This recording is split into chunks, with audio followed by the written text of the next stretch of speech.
Boulevard Oroño es una importante arteria de Rosario, distinguido por su valor arquitectónico. Allí, en una antigua casona considerada como patrimonio histórico, se asienta el Instituto Metropolitano de Urología.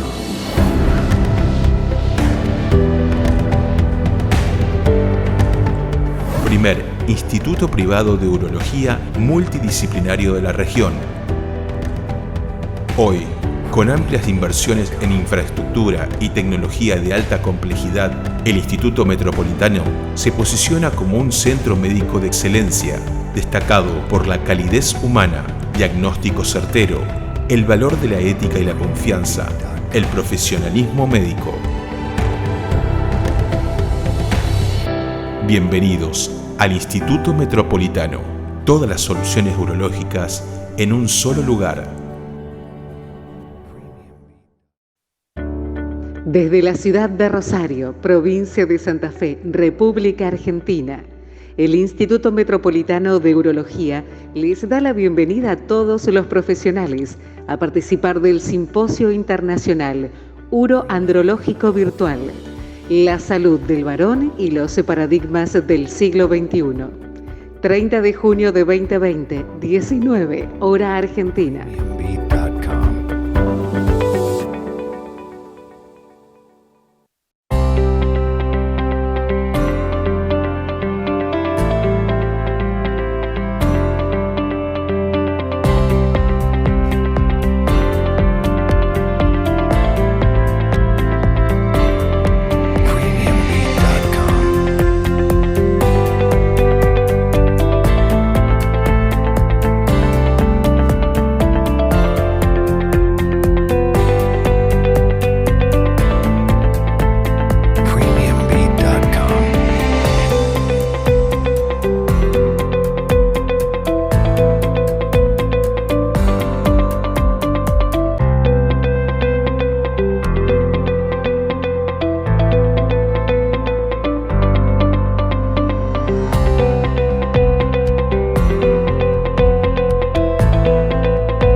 Muy buenas tardes, quiero darles la bienvenida al Simposio Uroandrológico Virtual 2020 a todos los profesionales de la salud que están conectados en vivo en este día.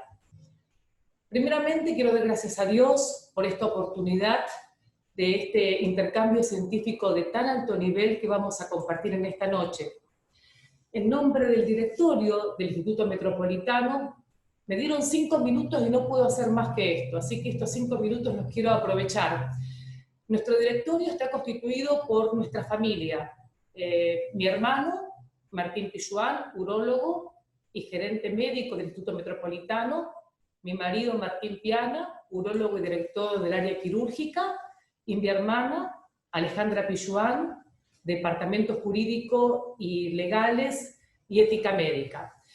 Queremos, en nombre de este directorio, darle la bienvenida y agradecer principalmente a nuestro moderador, amigo y speaker, el doctor Rivero, el cual es un referente nacional y nos ha acompañado en muchos de estos eventos que fueron presenciales en otro tiempo. Pero bueno, el doctor Rivero es un consultor en urología nacional, referente en medicina sexual, y que hoy nos acompaña como moderador en este simposio. A nuestro comité organizador, integrado por la doctora María Ana Fina, endocrinóloga, al doctor Aldo Machicado, clínico, y al doctor Jorge Klistein, clínico, los tres conforman parte del staff de Metropolitano. Bienvenidos. Y por supuesto a nuestros speakers. Nuestros speakers van a ser presentados por el doctor Rivero, previo a cada ponencia, pero quiero decirles que realmente estoy de corazón muy agradecida por haber participado desinteresadamente en esto. Al doctor Eduardo Ruiz Castañé, que es nuestra vedette europea, desde Barcelona, desde la Fundación Puigverd, con la cual uno tiene una relación por haber pasado parte de mi especialidad ahí, y que quiero decirle al doctor Ruiz Castañé que entre catalanes nos entendemos, benvingut Montegracier, en catalán. Bienvenido, Eduardo. Al doctor Momeso, actual presidente de SLAMS, quiero darle la bienvenida y decirle, hemos compartido también muchos congresos. Gracias, Adrián. Al doctor Edwin Reyes Alpaca, desde Lima, Perú, con muchos antecedentes de jerarquía, pero que con Edwin hemos compartido un entrenamiento en cirugía protésica peniana, no sé si te acordás, en la ciudad de Los Ángeles, en Monterrey, hace un tiempo atrás, y ahí tuvimos la oportunidad de poder intercambiar algo. Quiero decirles que el auspicio del Instituto Metropolitano es, desde el punto de vista científico, el Círculo Médico de Rosario. El Círculo Médico de Rosario es una entidad científica de trayectoria que nos respalda desde el Departamento de Docencia e Investigación del Instituto, y el auspicio económico es que es nuestro, del Instituto. La cantidad de inscritos, acá el Departamento Técnico me dice, superó un poco la expectativa porque en realidad es una temática muy puntual, pero muy puntual. Entonces, quiero decirles que hay muchos conectados, más de los que esperábamos, desde Argentina, desde Latinoamérica, pero por sobre todo desde también América, porque Estados Unidos nos acaban de decir que hay conectados 3 colegas. Y por supuesto europeos, aunque el horario no los favorece, ya lo sabemos. Bueno, nada más, sin más palabras, solamente agradecerles, decirles que aunque estamos lejos, estamos cerca gracias a la tecnología, y quiero que de corazón puedan disfrutar y los abrazo a la distancia. Le doy la palabra al expresidente de SLAMS, el doctor Miguel Ángel Rivero, quien va a moderar toda la temática de la noche. Bienvenido, Miguel. Muchas gracias, Malén. Buenas tardes o buenas noches, según corresponda al lugar de cada uno de los que nos están acompañando en muchos países de América. Quiero agradecer tus cálidas palabras, Malén, y recordarte que mi segundo nombre es Alfredo. Quiero agradecer al Instituto Metropolitano y quiero agradecer al Colegio Médico Rosario la oportunidad de ocupar este lugar de moderador. Vamos a empezar rápidamente con la presentación del doctor Ruiz Castañé. Todas las preguntas las vamos a dejar al final. El doctor Ruiz Castañé está en Barcelona, es director del Servicio de Andrología de la Fundación Puigvert, es miembro trascendente de varias sociedades europeas de urología o andrología y miembro asociado en la andrología de la Confederación Americana de Urología. Él nos va a hablar de la infertilidad como marcador de la salud masculina, un gran desconocido. Bienvenido desde Barcelona, Eduardo. Estaremos atentos a tu presentación. Te recuerdo que tenemos 15 minutos. Hola, ¿qué tal, queridos amigos? En primer lugar, quería saludarles desde Barcelona, España, y agradecer que me hayan invitado a este simposium urandológico. Me van a permitir, evidentemente, que le dé sobre todo un saludo especial a todos los que estáis conectados desde todos los países de Latinoamérica, pero especialmente a los argentinos, sobre todo porque la organizadora es Malén Pilloan, que es aparte de una excelente profesional, una gran amiga, y Miguel Ángel Rivero, que también es un compañero con el que compartimos grandes tertulias sobre fútbol, aparte de cuando en cuando hablamos de andrología. Para mí, desde luego, es un placer el poder comunicaros sobre un tema que creo que es muy interesante, porque se ha hablado mucho de los marcadores que pueden tener importancia en la salud masculina, pero sobre todo basados en la disfunción eréctil. Y yo creo que el contar la infertilidad como un marcador de salud masculina es algo, no voy a decir nuevo absolutamente, pero es bastante nuevo, y verán como seguro en alguna de las diapositivas encontrarán que es un gran desconocido.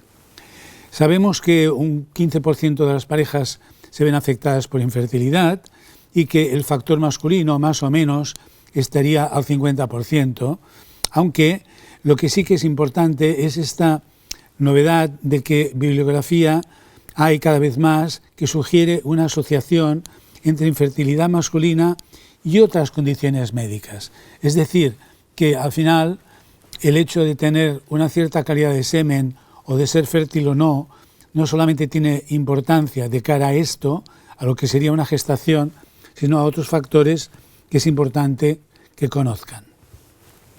Por ejemplo, las genéticas. Hombre, es evidente que el 10% del genoma humano está involucrado en la reproducción, por lo tanto, que una mutación genética afecte a la fertilidad masculina es evidente y que puede ser que tenga un efecto concurrente con otros procesos fisiológicos. Aquí, por ejemplo, ven ustedes algunas mutaciones que seguro que ya conocen. No me molesta ponerlo, pero es evidente que conocer la mutación del gen CFTR, de la fibrosis quística, que se asocia a la ausencia unilateral o bilateral de los conductos deferentes, u otras mutaciones genéticas con otros genes que también se relacionan con azospermias obstructivas, con cánceres colorectales, inclusive con algunos casos de mayores tasas de cáncer. Eso lo vemos en personas que tienen alteraciones en el DNA, y las microdeleciones del cromosoma Y, que pueden provocar en algunos hombres azospermia o oligozospermia, y que también pueden influir inclusive en la estatura de los individuos.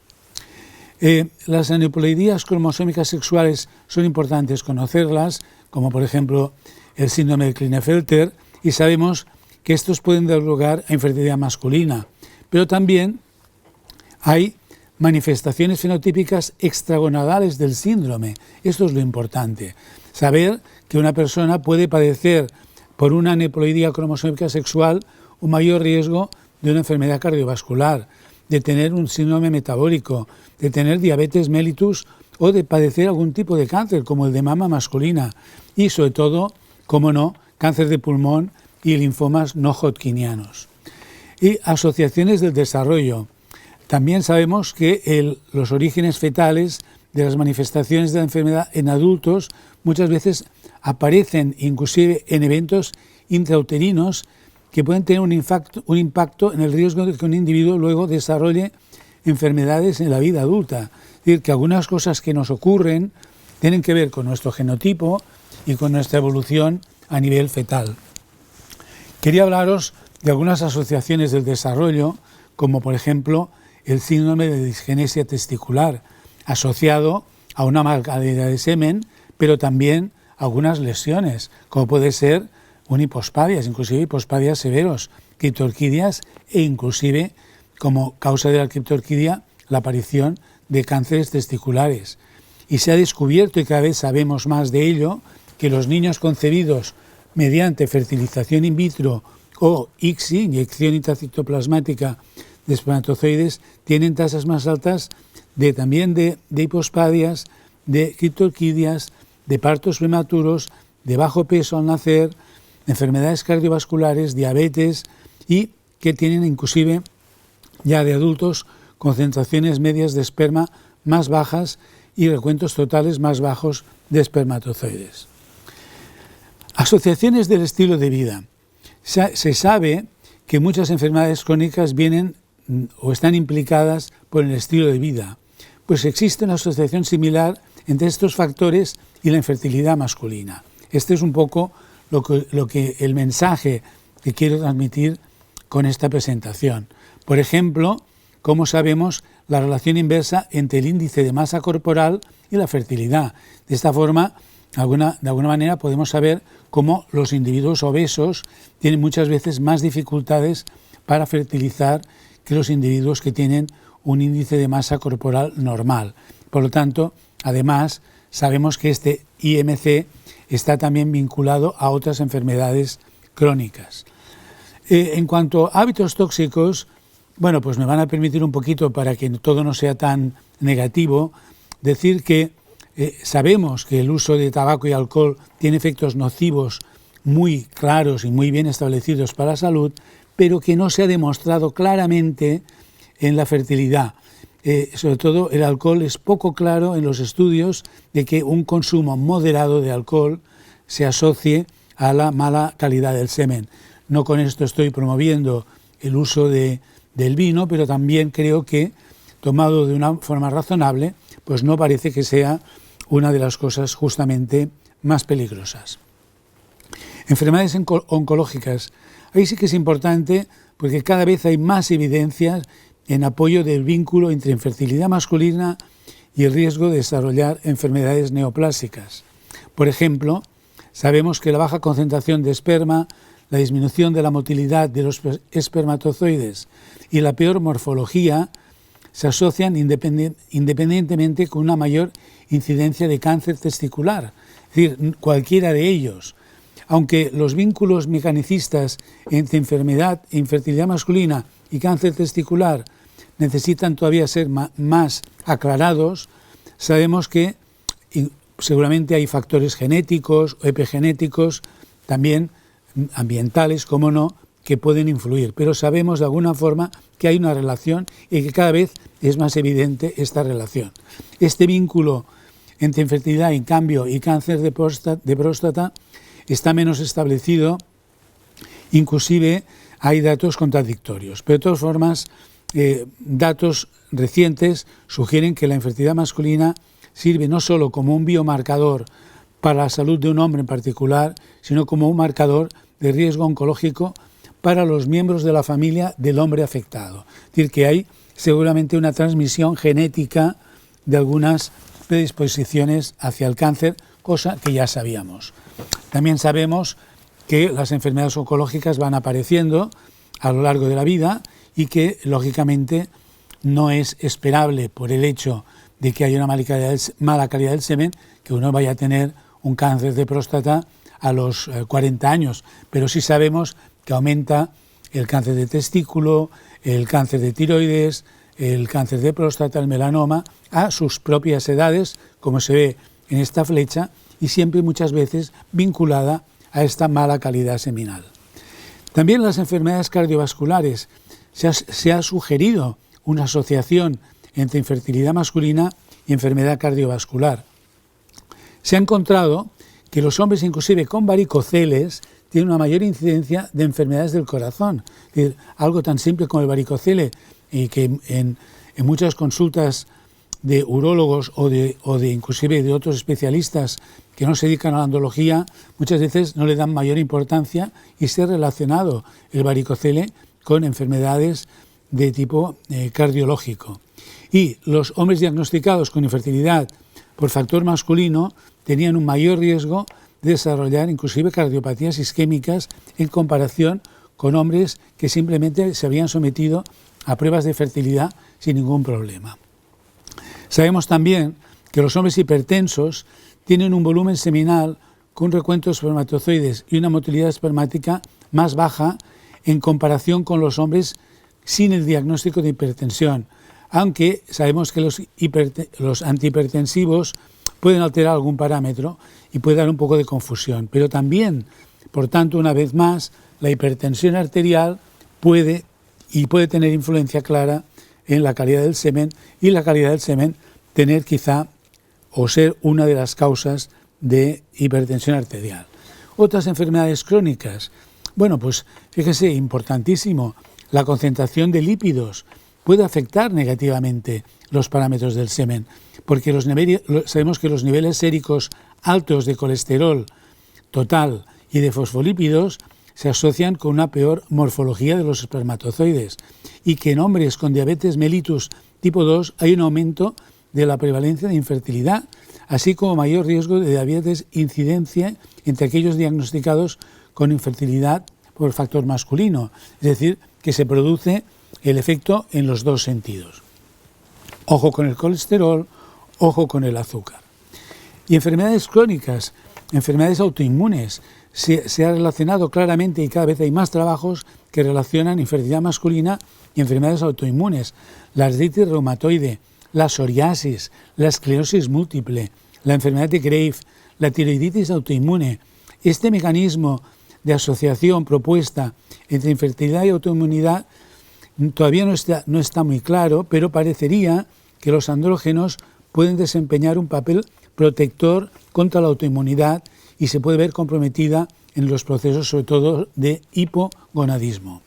Un estudio reciente hecho en Dinamarca de 4.712 hombres que se evaluaron por infertilidad y luego con seguimiento hasta la primera hospitalización, muerte o finalización del estudio, encontró que la disminución de concentración de esperma, el recuento total de espermatozoides y la motilidad de los espermatozoides se asoció con mayores tasas de hospitalización por cualquier motivo.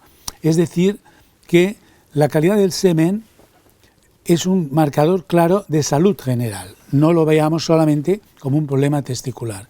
Aquí se ve un poco, es una tabla comparativa entre pacientes infértiles y pacientes vasectomizados, donde claramente siempre la patología se decanta hacia los infértiles, cosa que, por tanto, los que tengan una alteración de la calidad del semen por la vasectomía, que no estén preocupados porque no es este el factor. Es cuando ha bajado la calidad del semen por otras causas, o bien estas otras causas pueden estar influyendo o verse influidas por esta mala calidad. En cuanto a desórdenes endocrinos, bueno, como no, el hipogonadismo.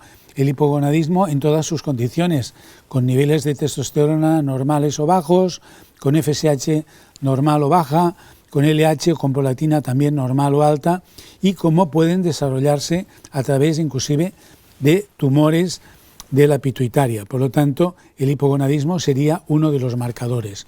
Otro que ya hemos hablado es la diabetes. La diabetes, como factor endocrino, tiene efectos nocivos sobre muchos sistemas que afectan a la fertilidad.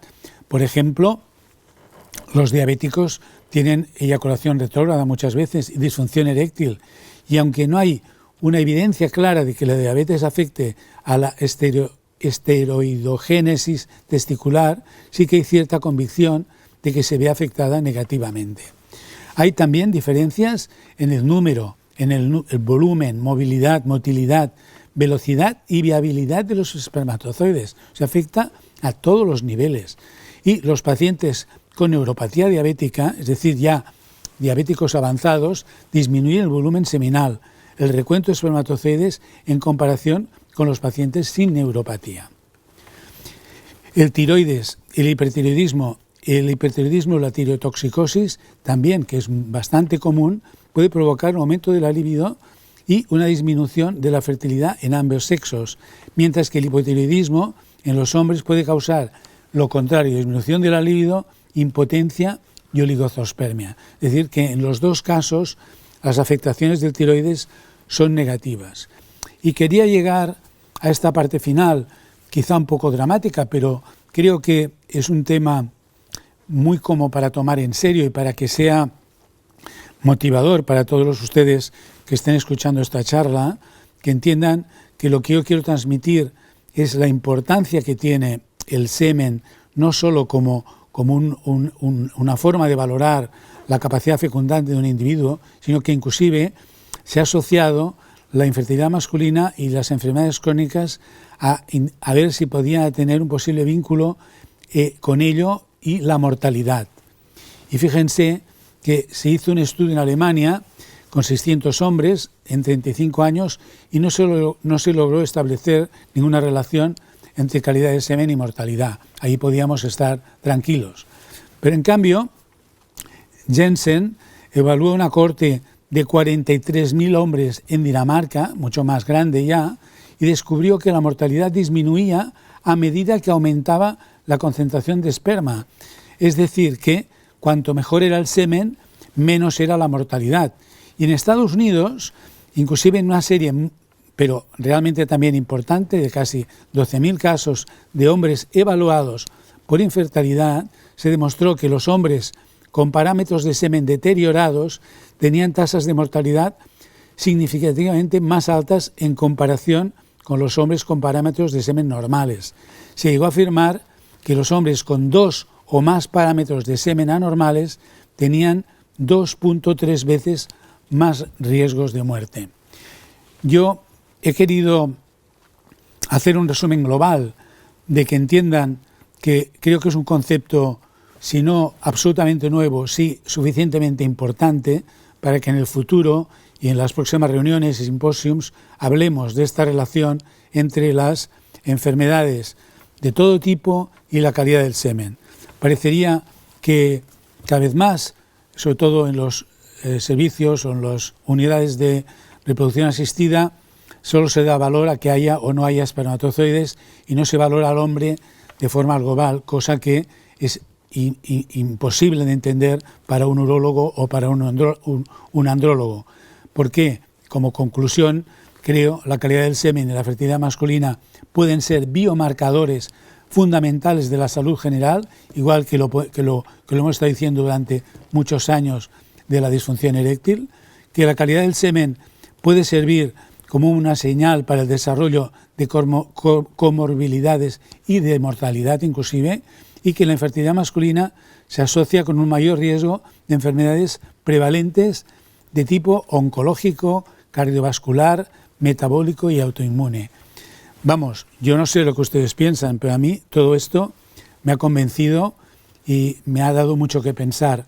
No quiero ser alarmista, pero sí, ya que me ha dado la oportunidad el doctor Rivero y la doctora Pijoan de poder compartir este rato con ustedes, si les he podido crear este poco de atención en que valoren no al individuo solamente por la calidad de su semen, sino que justamente por la calidad de su semen se preocupen de valorar la salud general de este individuo.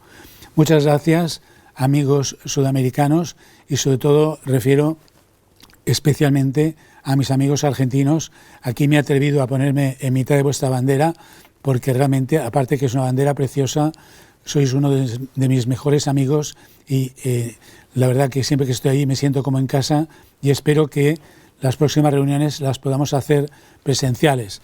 Estamos aquí todavía con el COVID, no estamos confinados, pero todavía la normalidad pues hace que yo tenga aquí en mi bolsillo la mascarilla y todos con la precaución que es indispensable, el distanciamiento social, y hace que esta presentación pues sea de esta forma virtual, que no por ser así deja de ser interesante, pero no permite la calidez que tanto nos gusta a los latinos. Un abrazo a todos. Con la última presentación del simposio, con un tema muy particular, que es la eterna juventud, que es un tema que tiene mucho también de mediático. Bueno, largamos. La verdad que antes que todo quiero decirles que la audiencia se mantuvo y que estamos en tope de audiencia, así que son estos 15 minutos para terminar de compartir. El hipogonadismo y la eterna juventud. En la actualidad, la sociedad, ustedes vieron que sufre presión por parte de los medios de comunicación, donde difunden una imagen de un hombre que es añoso, pero que tiene una vida similar a un joven. Hoy lo llaman envejecimiento exitoso, en la que la pérdida fisiológica de las personas es mínima, a veces es compensada y a veces es nula. El objeto de contrarrestar todo este envejecimiento y querer contrarrestar con la eterna juventud acompañó a la civilización desde siglos antiquísimos. Y hoy se sabe que la testosterona puede estar relacionada, pero que no es la cura de todos los síntomas.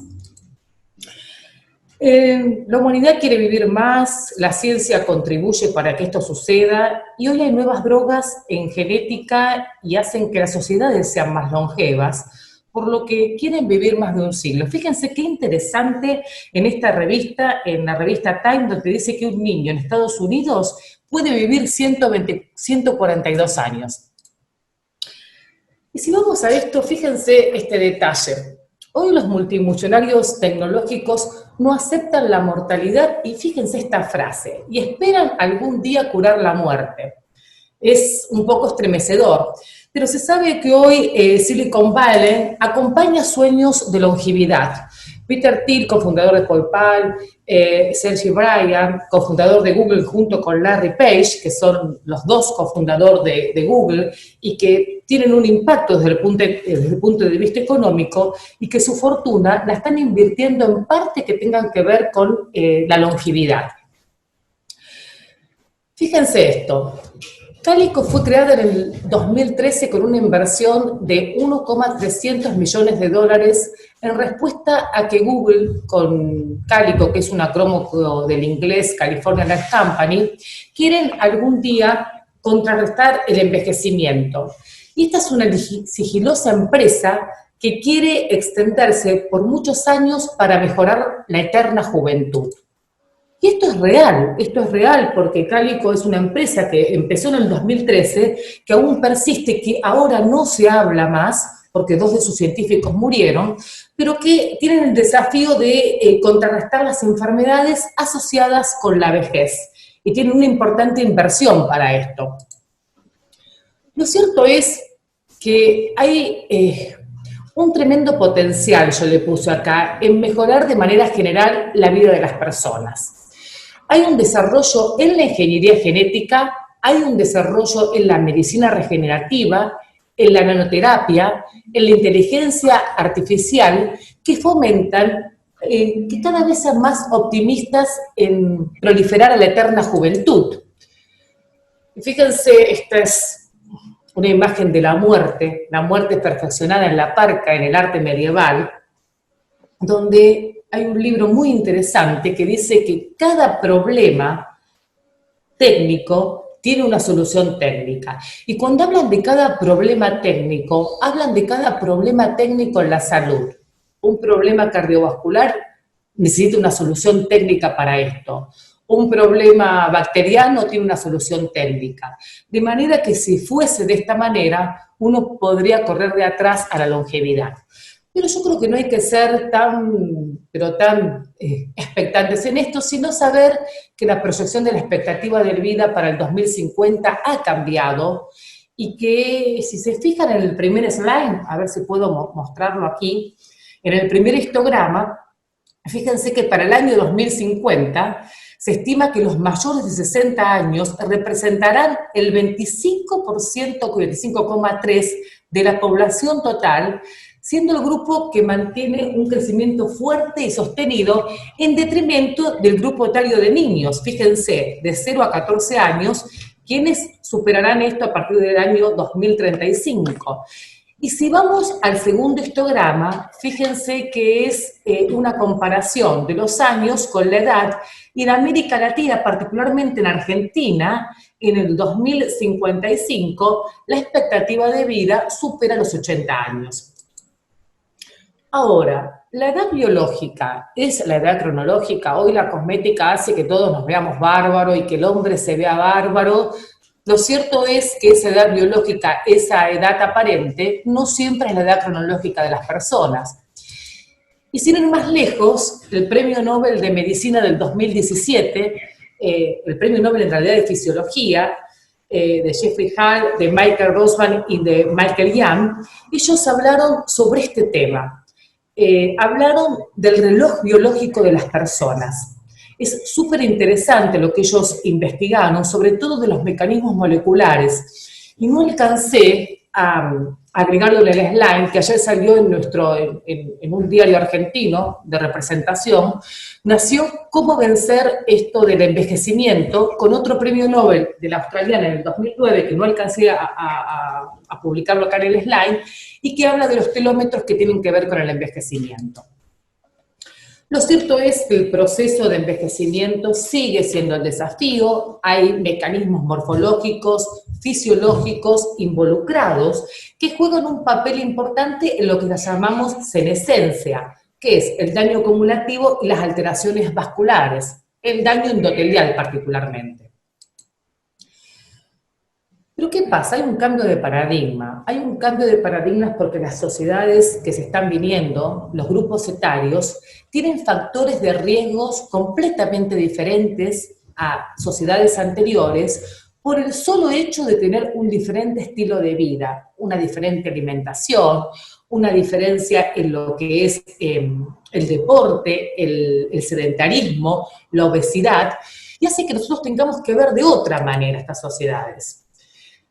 El 75% de la fuerza activa en el 2025 es la generación millennium, que pueden ser hijos suyos, nietos o colegas, los nacidos entre el 80 y el 2000, o sea, entre la generación X y la generación Z. Este corte demográfico es el que va a ser en el 2025 la fuerza de trabajo activa, lo cual, y en el mundo, el 40%, en el 2040 va a incrementar su porcentaje. Entonces, uno se pregunta, ¿qué es el envejecimiento? ¿Cuáles son los cambios de paradigma? ¿Puede la medicina ayudar en estos procesos? ¿Podrá la medicina ayudar y cómo? Y es el hipogonadismo parte del envejecimiento porque siempre la culpa es de la testosterona.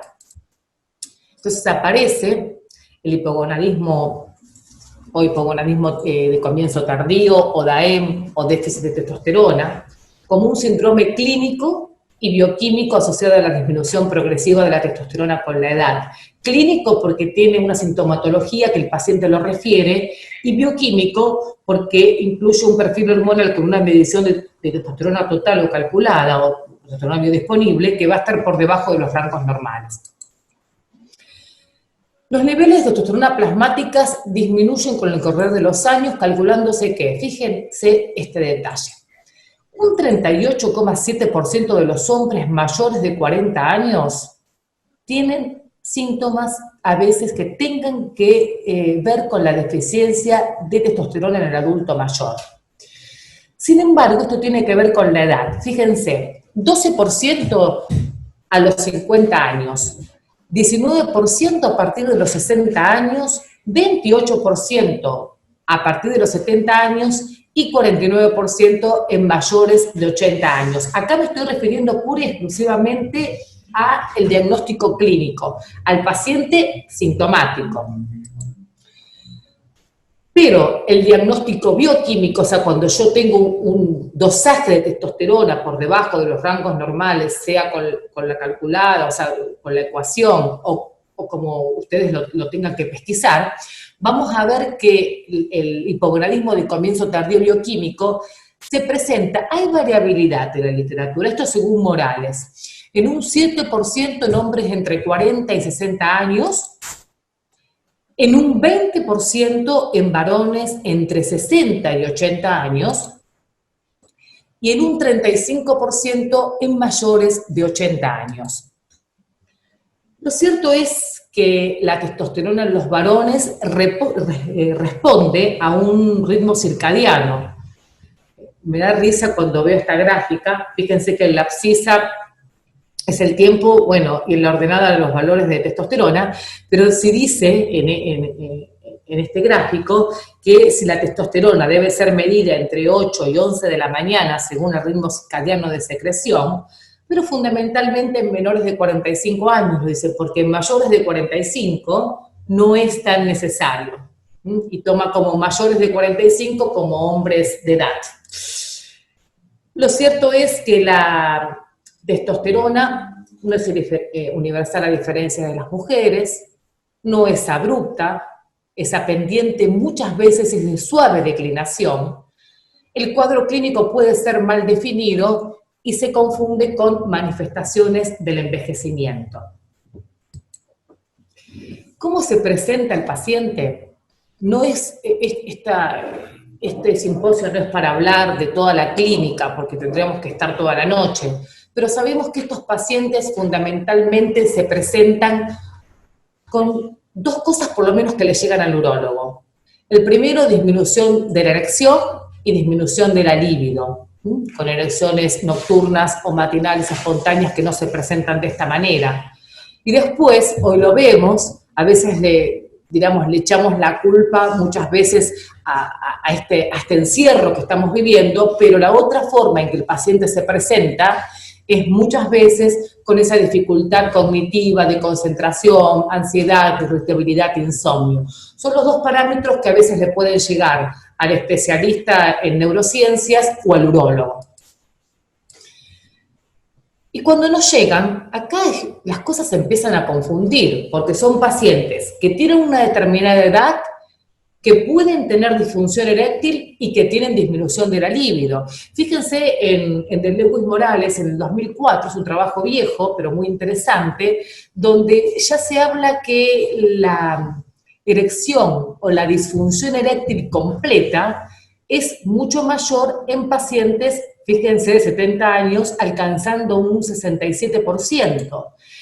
Y si vamos a este trabajo, que este trabajo siempre es repetidamente visto en los congresos, vamos a ver que en este, que es uno de los estudios más grandes por el N que tiene, que son varones entre 40 y 69 años, vamos a ver que el 48% no tiene disfunción y el 52%, tienen un N de 1.400 y pico de pacientes, el 52% presenta una disfunción eréctil, o sea, que el hipogonádico, la edad, el envejecimiento y la disfunción comparten este grupo etario. ¿Qué es lo que nosotros hacemos? ¿La reposición de testosterona es lo que se debe hacer? Sí, por supuesto es lo que se debe hacer si el paciente lo amerita para hacer.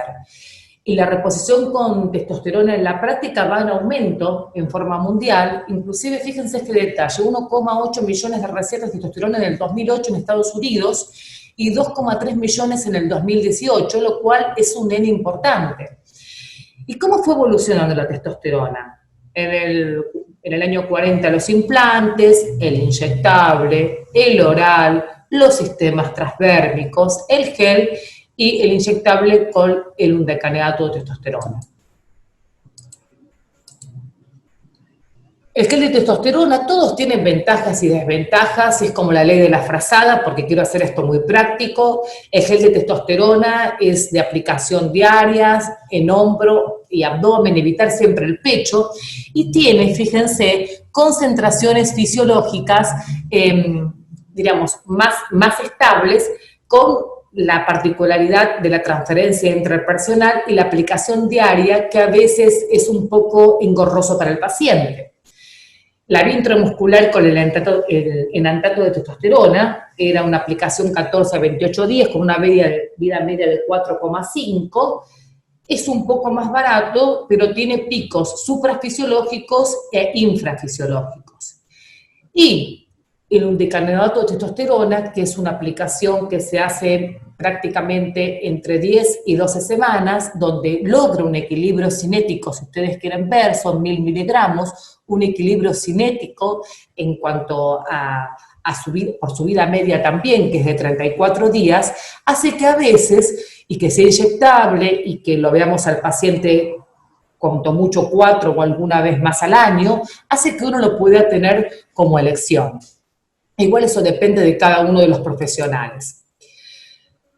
Si bien es muy controvertido el rol de la testosterona en la función sexual, hoy sí se sabe que es una hormona que mantiene la actividad de la óxido nítrico sintetasa, que es la que hace la respuesta cuando nosotros tratamos a estos pacientes, como dijeron en presentaciones anteriores, con inhibidores de la fosfodiesterasa tipo 5. ¿Y para qué la testosterona? Vamos a ir al final de esto con decirles... hay un trabajo en el Sexual Medicine del 2013, tampoco es tan nuevo este trabajo, pero lo volví a traer a colación porque tiene un N de casi 1.500 pacientes, y un N de 1.500 es un N muy importante, realizado en 23 países, donde observaron, luego de 5 inyecciones de testosterona, cuál es la respuesta. Fíjense esto, cuando la libido era muy baja, en la basal, fíjense, 64%, ante la segunda inyección 13, tercera inyección 10. Cuando la disfunción eréctil moderada, severa, muy severa, basal, estos pacientes tenían 65%, después de la inyección llegaron a un 19%, o sea, disminuyó su carga de disfunción. La satisfacción general con el tratamiento, fíjense que con la inyección fue muy satisfactorio, que son los histogramas en verde y amarillo, que prácticamente llega a un 35,4%, y la mejoría de la respuesta, que esto es muy interesante, con los inhibidores de la fosfodiesterasa tipo 5, llámese taldanafil, vardenafil, sildenafil, aumentó de 35 a 57%. Entonces, esto me lo dijo un colega, mucha testosterona puede ser perjudicial para su salud, pero poca testosterona perjudicial para su pene. Si aumenta la expectativa de vida, aumentan los pacientes hipogonádicos que debemos tratar. Esto lo tenemos que tener en cuenta porque hay un pool de pacientes que va a venir a nuestra consulta y que nosotros tenemos que tratar de poder resolver esa temática, sobre todo que la gente está tan informada. Y sí decirles que hay diferencia entre hacer o no tratamiento. Entonces son muchas caras, se van mimetizando una con otra, pero si nosotros hacemos tratamiento y no lo hacemos si el paciente lo necesita, estamos agregándole calidad de vida. Así que bueno, quería decirles que el hipogonadismo y el envejecimiento, el hipogonadismo, la testosterona, comparten mucho, pero si nosotros tenemos que ser muy sabios en ver cuánto tratar, cómo tratar, a quién tratar, y sobre todo esto es personal, trabajar en forma interdisciplinaria. Nadie puede trabajar solo, el trabajo en equipo, con urólogos, andrólogos, sexólogos, psicólogos, clínicos, especialistas, como venimos haciendo, yo creo que es el gran desafío. Nadie puede hacer nada solo, todos podemos hacerlos en equipo.